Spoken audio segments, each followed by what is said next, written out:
বাংলাদেশের নির্বাচন ব্যবস্থা ধ্বংসকারী কর্তৃত্ববাদী চর্চা অব্যাহত রেখে বিদেশি পর্যবেক্ষকদের থাকা খাওয়ার ব্যয়ভার বহনের নির্বাচন কমিশনের সিদ্ধান্তকে অপরিণামদর্শী, বৈষম্যমূলক ও নিরপেক্ষ পর্যবেক্ষণ পরিপন্থী বলে মন্তব্য করেছে ট্রান্সপারেন্সি ইন্টারন্যাশনাল বাংলাদেশ টিআইবি।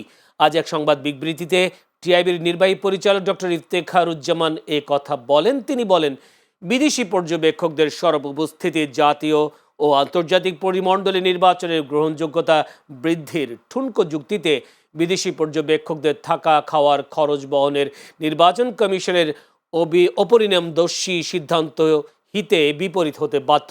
তিনি আরও বলেন, এই ধরনের সিদ্ধান্ত বাস্তবায়িত হলে একদিকে পর্যবেক্ষকরা ভাড়াটে হিসেবে বিবেচিত হওয়ার ঝুঁকিতে পড়বেন, অন্যদিকে নির্বাচন কমিশনের আতিথেয়তায় থেকে তারা কতটা স্বাধীন ও নিরপেক্ষভাবে নির্বাচন মূল্যায়ন করতে পারবেন সে বিষয়ে গুরুতর সন্দেহ থেকেই যায়।